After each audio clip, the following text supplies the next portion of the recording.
অসাধারণ একটি ম্যাচ হলো দিল্লি এবং গুজরাটের মধ্যে। শেষ অবধি কিন্তু শেষ হাসি আসলো কিন্তু দিল্লি ক্যাপিটালসই 4 রানে জিতে গেল। দিল্লি ক্যাপিটালস গুজরাটকে হারালো, এর আগে অল আউট করে দিয়েছিল 89 রানে গুজরাটকে, আর এইবার অল আউট করতে পারলো না, তবে 4 রানে হারিয়েছে। অনবদ্য খেলেছে, অনবদ্য যার সেরা।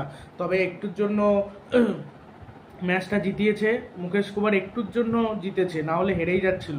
2 বলে 11 রান বাকি, তখন একটা 6 মেরে দিয়েছিল রাশিদ খান। তারপরে 1 বলে 5 রান বাকি ছিল, 4 হলে হতো সুপার ওভার। আর যদি ওটা নো বল হতো তাহলেও কিন্তু চান্স থাকতো, আর যদি ওটা ছক্কা হতো তাহলে তো ম্যাচ জিতে যেত। এবার রাশিদ খান বড় শট মারতে পারেনি, লাস্টে বোধহয় 1 রান না 2 রান হয়েছিল। 1 রান হয়েছিল, 1 রান নিয়েছিল রাশিদ খান, তারপর তো জিতে যায় 4 রানে, যেটা গতকালকে মুস্তাফিজুর রহমান 17 রান ডিফেন্ড করতে পারেনি, কিন্তু মুকেশ কুমার 19 রান ডিফেন্ড করে দেখায়। মুকেশ কুমার কিন্তু ভালো বল করে, মুস্তাফিজুরের কাছ থেকে এরকম বোলিং সবাই দেখতে চেয়েছিল। আগের দিন মানে গতকালকে ভালো করতে পারেনি, তার কারণ মার্কাস স্টোইনিস ব্যাট করছিল সেই সময়, ফর্মে থাকা মার্কাস স্টোইনিস। তাছাড়া তখন বল করা কঠিন ছিল, ডিউ পড়ছিল। আজকের ম্যাচে ডিউ পড়ছিল না, ছোট মাঠ ছিল, তবে কেউ যদি লেগ স্টাম্পের বাইরে বল করে তাহলে তো এমনিতেই মার খেয়ে যাবে। এইখানে বল করতে হবে, হয় একদম গতি দিয়ে বল করতে হবে, সুইং ইয়র্কার, তাছাড়া ইয়র্কার করতে হবে, এইগুলোই কাজে দেবে। ইয়র্কার না করলে এই পিচে ভালো বোলিং করা সম্ভব না। গুজরাট 225 রান চেস করতে নেমে 220 রানে 8 উইকেট পড়ে 20 ওভারে। ঋদ্ধিমান শাহ 25 বলে 39 রান করে, 5টা 4 একটা 6। কুলদীপ যাদব আউট করে। ঋদ্ধিমান শাহ ভালো শুরুটা করেছিল কিন্তু খেলতে পারেনি। এইবারে আইপিএল সিজনে পুরোপুরি ফ্লপ ঋদ্ধিমান শাহ। শুভমান গিল 5 বলে 6 রান একটা 4, অ্যান্ডি চনকে আউট করেছে।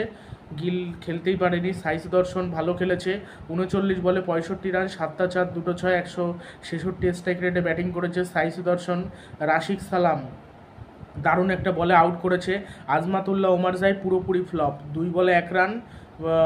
আর অক্সার প্যাটেল আউট করেছে, মানে 50 লাখ টাকা দাম, সে যা পারফরমেন্স করছে ওই অনুযায়ী তার দাম তারও কম হওয়া উচিত। একেবারে খারাপ পারফরমেন্স করছে, বল হাতেও সেরকম পারফরমেন্স করছে না, ব্যাট হাতেও সেরকমভাবে খেলতে পারছে না। ডেভিড মিলার ভালো খেলেছে, 23 বলে 55 রান, 6টা 4 3টে 6। এই ডেভিড মিলার ম্যাচটা জেতাতে চলেছিল, কিন্তু শেষ মুহূর্তে আউট করে দেয় মুকেশ কুমার। মুকেশ কুমার আউট করে শাহরুখ খান। শাহরুখ খান এত দাম পায় আইপিএলে, কিন্তু সেইভাবে পারফরমেন্স করতে পারে না। 5 বলে 8 রান একটা 6, রাশিদ সালাম আউট করে। আর রাহুল তিয়াতিয়া 5 বলে 4 রান, কুলদীপ যাদব একটা অসাধারণ বলে আউট করে। এখানে যদি রাহুল তিয়াতিয়া থাকতো এই ম্যাচ হয়তো গুজরাট জিতে যেত। গুজরাট হয়তো ভেবেও ছিল জিতে যাবে, গুজরাট ভালো লড়াই করেছিল, রাশিদ খান লড়াই করেছিল। 11 বলে 21 রান, 3টে 4 একটা 6, 190 স্ট্রাইক রেটে ব্যাটিং করেছে রাশিদ খান। সাই কিশোর 6 বলে 13 রান, 2টো ছক্কা। রাশিদ সালামের বলে মেরেছে, তারপর আবার রাশিদ সালাম ভালো কিন্তু সেলিব্রেশন করছিল, বোল্ড করেছে সাই কিশোরকে। মহিষ শর্মা 0 বলে 0, আর এক্সট্রা রান 8 উইকেট। আজকের রাশিদ সালামের মানে সেলিব্রেশন থেকে হার্ষিত রানার কথা মনে পড়ছিল। হার্ষিত রানা মার খাওয়ার পরে যখন উইকেট নেয় এরকম সেলিব্রেশন করে, এরকম চিৎকারও দিয়ে ওঠে, আবার ফ্লাইং কিস দেয় অনেক রকম।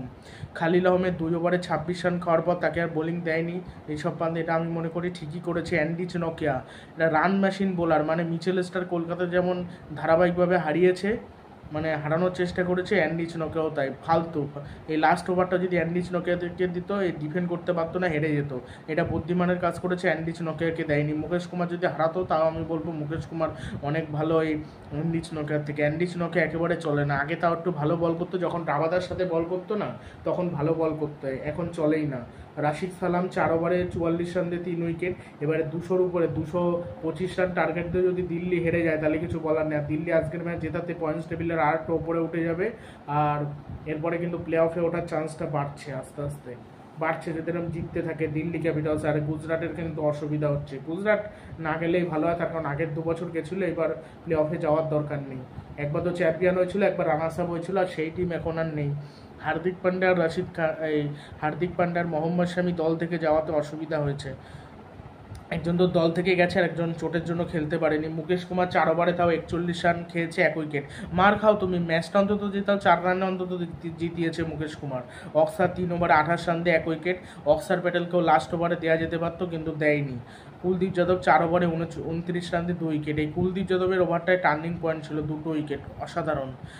আর গিল 13 রানে 1 উইকেট। ঋদ্ধিমান শাহ 95 রানে 2 উইকেট। আজমাতুল্লাহ ওমারজাই 98 রানে 3 উইকেট। সাই সুদর্শন যখন আউট হয় তখন 121 রানে 4 উইকেট। শাহরুখ খান 139 রানে 5 উইকেট। রাহুল তেয়াতি 152 রানে 6 উইকেট। ডেভিড মিলার 181 রানে 7 উইকেট। আর সাই কিশোর 206 রানে 8 উইকেট। সাই কিশোরও বড় বড় হিট করতে পারে, বড় বড় হিট তখনই করতে পারে যদি খারাপ বোলিং করে। আগে খারাপ বোলিং করছিল, এই জন্য মার খাচ্ছিল। 1 থেকে 6 ওভারে 67 রান তোলে কিন্তু গুজরাট। আমি ভেবেছিলাম আরও বড় ব্যবধানে গুজরাট হারবে, কিন্তু লড়াই করেছিল ভালো। আর সাহা আর সাই সুদর্শন একটা ভালো পার্টনারশিপ তৈরি করেছিল 82 রানের 50 বলের। তারপর মিলার আর সাই সুদর্শন 15 বলে 23 রানের একটা ভালো পার্টনারশিপ করেছিল। তারপর মিলার আর রাশিদ খানের পার্টনারশিপ ছিল ভয়ঙ্কর, 9 বলে 29। তারপর সাই কিশোর রাশিদ খানেরটাও ভালো ছিল, 10 বলে 25। আর মহিষ শর্মা রাশিদ খানেরটা 6 বলে 14। আর 4 রানে জিতে যায় দিল্লি ক্যাপিটালস। ভালোই লাগলো ম্যাচটা। অবিশ্বাস্য খেলছে ঋষভ পান্ত, অবিশ্বাস্য, যার সেরা। মানে এত ভালো খেলার পরও যদি টি-20 ওয়ার্ল্ড কাপে না নেওয়া হয় তাকে, সেটা বড় অন্যায় করা হবে, তার সাথে অন্যায় করা হবে এবং ভুল ডিসিশান নেওয়া হবে। তাকে প্রথম চয়েস উইকেট কিপার হিসেবে টি-20 ওয়ার্ল্ড কাপে নিয়ে যাওয়া উচিত। ঋষভ পান্ত যেভাবে আজকের ম্যাচে ব্যাটিং করলো, যেভাবে তাড়াতাড়ি উইকেট পড়ে যাওয়ার পর যেভাবে অক্সার প্যাটেলের সাথে যেভাবে খেললো অনবদ্য, 9টা ম্যাচে এবারের আইপিএলে 392 রান করেছে, 342 রান করেছে, 212টা বল খেলেছে, 88 হলো হাইয়েস্ট স্কোর, অ্যাভারেজ হলো 48, 161 অ্যাভারেজ। অবিশ্বাস্য, 27টা 4 মেরেছে, 21টা 6 মেরেছে। মানে দারুণ ব্যাটিং, দারুণ। মানে তৃতীয় আর কি 50 করেছে এবারের আইপিএলে। অবিশ্বাস্য খেলেছে। পৃথ্বী শাও, জ্যাক ফ্রেজার এরা আউট হয়ে যাওয়ার পর, সেই হোপ এরা আউট হয়ে যাওয়ার পর চাপে পড়ে যায় দিল্লি। পাওয়ার প্লেতে রান ওঠে না, তারপরে 224 রান করেছে 4 উইকেটে 20 ওভারে দিল্লি। আর পৃথ্বী শাও 7 ওভারে 11 রান দিয়ে, 7 ওভারে না, মানে 7 বলে 11 রান করে 2টো 4 মেরে আউট হয়ে যায়। সন্দীপ ওয়ারিয়ারের বলে শুরুটা ভালো করেছিল, বাট আউট হয়ে যায়। আর জ্যাক ফ্রেজার ভালো শুরু করেছিল, আউট হয়ে যায়। 14 বলে 23 রান, 2টো 4, 2টো 6। সন্দীপ ওয়ারিয়ার আউট করেছে। অক্সার প্যাটেল 43 বলে 66 রান, 5টা 4, 4টে 6। নূর আহমেদ আউট করেছে অক্সার প্যাটেলকে। 153 স্ট্রাইক রেটে ব্যাটিং করেছে অক্সার প্যাটেল। সেই হোপ 6 বলে 5 রান, 1টা 4। সন্দীপ ওয়ারিয়ার আউট করেছে। আর ঋষভ পান্ত 43 বলে 88 রান, 5টা 4, 8টা 6, 204 স্ট্রাইক রেট। অনবদ্য ব্যাটিং, অনবদ্য, সেরা, সুপার খেলেছে, সুপার। মানে আজকের ম্যাচে যে ব্যাটিংটা ঋষভ পান্ত আর অক্সার প্যাটেল করেছে, এদের জন্য 224 রান হয়েছে। আর অবশ্যই স্টাফ শেষের দিকে এসে ভালো মেরেছে। 7 বলে 26 রান করেছে, 3টে 4, 2টো 6, 371 স্ট্রাইক রেটে ব্যাটিং করেছে। মানে দিল্লির বোলিংয়ে একটু দুর্বল, ব্যাটিং কিন্তু ভালো। এক্সট্রা রান দিয়েছে 5 রান। আজমাতুল্লাহ ওমরজাই গুজরাটের হয়ে 4 ওভারে বল করে 33 রান দিয়ে কোনো উইকেট পায়নি। সন্দীপ ওয়ারিয়ার এত ভালো বোলিং করা সত্ত্বেও সন্দীপ ওয়ারিয়ারকে কেন ডেথ বোলিং দিল না আমি এটাই বুঝলাম না। শুভমান গিল এটাই ভুল করেছে। স্পিনার যখন মার খেয়ে গেল, মানে স্পিনার তো আগে মার খেয়েছিল।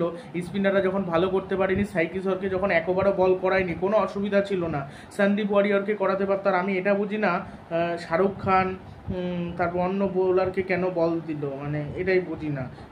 সাই কিশোর যে আগের ম্যাচে অসাধারণ বোলিং করলো, তাকে আজকের ম্যাচে বোলিং দিল না, এটা সব থেকে বড় ভুল করেছে। আর ওমরজাইকে তো এখানে 4 ওভার না করালে 2 ওভার করালেও চলতো। তারপর সন্দীপ ওয়ারিয়ারকে দিতে পারতো। মহিষ শর্মাকে নাই মার খেয়েছে। মহিষ শর্মা এর আগে ডেথ ওভারে ভালো বল করেছে, আজকে মার খেয়েছে, 1-2 দিন খেতেই পারে। মহিষ শর্মা স্লোয়ার বল এখানে চলছিল না, যেহেতু ব্যাটিং উইকেট ছিল, স্লোয়ার বলগুলো মাঠের বাইরে পাঠাচ্ছিল ঋষভ পান্ত। 1 হাতে 6, হেলিকপ্টার শট, ল্যাপ শট, তারপর পুল শট, মানে সব রকম শট খেলেছে। লেগ সাইডে খুবই স্ট্রং ঋষভ পান্ত সেইভাবে মেরে গেছে, লাগাতার মেরে গেছে। সন্দীপ ওয়ারিয়ার 3 ওভারে 15 রান দিয়ে 3 উইকেট। রাশিদ খান 4 ওভারে 35 রান দিয়ে কোনো উইকেট পায়নি। মানে একটা প্লেয়ার মোহাম্মদ শামি না থাকাতে পুরো বোলিং দুর্বল হয়ে গেছে গুজরাট। আর মহিষ শর্মা 4 ওভারে সব থেকে এক্সপেন্সিভ ওভার তার কেরিয়ারে বোধহয়। 4 ওভারে 73 রান খেয়েছে, কোনো উইকেট পায়নি। 18.2 হলো ইকোনমি, জঘন্য। লাস্ট ওভারে বোধহয় 31 রান খেয়েছে, ঋষভ পান্ত মেরেছে। আর নূর আহমেদ 3 ওভারে 36 রান দিয়ে 1 উইকেট। রাশিদ খানও সেইভাবে বল করে উঠতে পারছে না। শাহরুখ খান 1 ওভারে 8 রান দিয়ে কোনো উইকেট পায়নি। সাই কিশোর 1 ওভারে 22 রান। এই 1 ওভারে যে 22 রান করেছে, এটা পুরোটাই করেছে ইস্টিয়ান স্টাফস, সেই তো পিটালো। মানে 35 রানে 1 উইকেট, 36 রানে 2 উইকেট পড়ে দিল্লি, তারপর 44 রানে 3 উইকেট পড়ে যায়। সেই হোপ আউট হয়ে যায়। আমি এটা বুঝতে পারি না সেই হোপকে কেন খেলানো হয়। সেই হোপ চলে না, তাও সেই হোপকে কেন খেলানো হয়। আর অক্সার প্যাটেল আজকে ভালো খেলে দিয়েছে, মানে প্রতিবার ভালো খেলে দেবে এমন কিন্তু কোনো ব্যাপার নেই। জাদেজাকেও আগে ব্যাটিংয়ে পাঠানো হয়েছিল 4 নম্বরে, কিন্তু একটা ম্যাচে খেলেছে, পরের ম্যাচে খেলতে পারিনি। অক্সার প্যাটেলের ক্ষেত্রে হয়তো তাই হবে, কেন এরা অলরাউন্ডার, এরা শেষের দিকে খেলে, শেষের দিকেই 4 নম্বরে খেলার কেউ নেই, তাই জন্য খেলানো হচ্ছে। এটা যদি অভিষেক পটেল হতো, মানে অভিষেক পোড়েলকে নামানো হতো তাহলে আমি বলতাম তাও মানা যায়, আর অভিষেক পোড়েল আবার আগে খেলতে পারে না, এর জন্যই অক্সারকে আগে নামায়, কিছু করার। আর স্টাফসকে আগে নামালেও হয়তো ভালো হতো, স্টাফসকে আগে নামাতে পারতো, স্টাফ হয়তো লাস্টে ফিনিশ কে করবে সমস্যা, এর জন্য স্টাফসকে হাতে রেখেছিল। স্টাফস থাকলে আরও বেশি রান হতো, আরও অন্তত 10 থেকে 15টা রান বেশি হতো। আর যখন আর কি ঋষভ পান্ত খেলছিল আর অক্সার প্যাটেল খেলছিল, তখন কিন্তু তারা ধরে খেলছিল, মারার বল মারছিল, ধরে খেলছিল ভালো। আর পরে মেরেছে ঋষভ পান্ত, আগে কিন্তু মারছিল কিন্তু অক্সার প্যাটেল। তারপর অক্সার আউট হয় যখন 157 রানে 4 উইকেট, 1 থেকে 6 ওভারে 44 রানে 3 উইকেট পড়ে যায়। খুবই বাজে পাওয়ার প্লেটা পুরো গুজরাটের দখলে ছিল। তারপর আস্তে আস্তে গুজরাটের কাছ থেকে ম্যাচটা বেরিয়ে যায়। পৃথ্বী শাহর ফ্রেজারের মধ্যে 20 বলে 35 রানের পার্টনারশিপ হয়। তারপর পৃথ্বী শাহ অক্সারের মধ্যে 3 বলে 1 রানের পার্টনারশিপ হয়। তারপর সেই হোপ আর অক্সার প্যাটেলের মধ্যে 11 বলে 8 রানের পার্টনারশিপ হয়। তারপর ঋষভ পান্ত আর অক্সার প্যাটেলের মধ্যে 68 বলে 113 রানের অনবদ্য পার্টনারশিপ হয়। আর শেষে তো অবিশ্বাস্য পার্টনারশিপ ঋষভ পান্ত আর স্টাফসের মধ্যে, 18 বলে 67, ভাবা যায়, মানে অবিশ্বাস্য সেরা। লাস্ট ওভার 31 রান করে ঋষভ পান্ত, মহিষ শর্মার ওভারে প্রথমে 2 রান হয়, তারপর একটা হোয়াইট বল দেয়। আর নূর আহমেদ আজকে একটা ক্যাচ ধরেছে, অনেকে বলতে পারে নট আউট, কিন্তু মাটিতে বোধহয় লাগেনি, সম্ভবত মনে হয় লাগেনি, আমার দেখে যা মনে হলো। তারপর 6 মারলো, মানে 2 রান প্রথমে হলো, তারপর ওয়াইড, তারপর 6, তারপর আবার 4, তারপর 3খানা পরপর 6। একটা মারলো লেগ স্টাম্পের ওপর দিয়ে, একটা মারলো মিডিলে ফুল টাচ বল ছিল যেটা, আর একটা মারলো সোজা 6, মানে অনেক ধরনের শট মারলো। আর ঋষভ পান্তের ভালো খেলাতে, অক্সার প্যাটেলের ভালো খেলাতে সৌরভ গাঙ্গুলি দেখলাম আনন্দ করছিল, হাততালি দিচ্ছিল, সেটাই স্বাভাবিক। আর তার আগের ওভারে সেই কিশোরের ওভারে যে 22 রান হয়, প্রথমে 1 রান দেয়, তারপর 1 রান দেয়, তারপর 4 হয়, তারপর একটা 6, তারপর আবার 4, তারপর আবার 6, অনবদ্য ব্যাটিং করে, অনবদ্য, যা সেরা।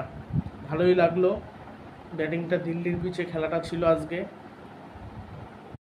ঋষভ পান্তকে যদি টি-20 ওয়ার্ল্ড কাপে না নেওয়া হয় আমি অবাক হব বটে, তার কারণ এত ভালো খেলার পরও যদি না নেওয়া হয় তাহলে সেটা সব থেকে বাজে হবে। এই টি-20 ওয়ার্ল্ড কাপে উইকেট কিপার হিসেবে ফার্স্ট চয়েস হিসেবে ঋষভ পান্ত থাকবে, সেকেন্ড চয়েস হিসেবে হয় দীনেশ কার্তিক, তা না হলে দীনেশ কার্তিক বাদ আর কে এল রাহুল, এদের মধ্যে কেউ থাকবে। দীনেশ কার্তিক কিন্তু টি-20 ওয়ার্ল্ড কাপে সুযোগ পেয়েছে, সেইভাবে খেলতে পারেনি, মানে আইপিএলটা তার জন্য, ওয়ার্ল্ড কাপটা তার জন্য না। ওয়ার্ল্ড কাপে এর আগেও যখন ওয়ানডেতেও সুযোগ পেয়েছে ভালো করতে পারেনি, টি-20তেও যখন খেলেছে তখনও সুযোগ ভালো করতে পারেনি, মানে কোনো ক্ষেত্রেই সেইভাবে ভালো খেলতে পারেনি, এটাই হয়ে গেছে সমস্যা। তবে আশা করছি যে হয়তো ভালো করবে বিশ্বকাপে সুযোগ পেলে। আর আজকে ঋষভ পান্তের হিটিংগুলো কি হচ্ছিল, অবিশ্বাস্য শট, ওই স্লোয়ার বল যেগুলো সব বাউন্ডারির বাইরে ছিল সেগুলো কিন্তু অত সহজ ছিল না। এর আগে ভুবনেশ্বর কুমার কীরকম লাস্ট ওভারে বোধহয় মেরেছিল 2018 সালে, অবিশ্বাস্য ব্যাটিং, 128 রান যে ম্যাচে করেছিল, ওটাও লাইভ দেখেছিলাম, আজকের ম্যাচটাও লাইভ দেখলাম, অবিশ্বাস্য সেরা, দুর্দান্ত।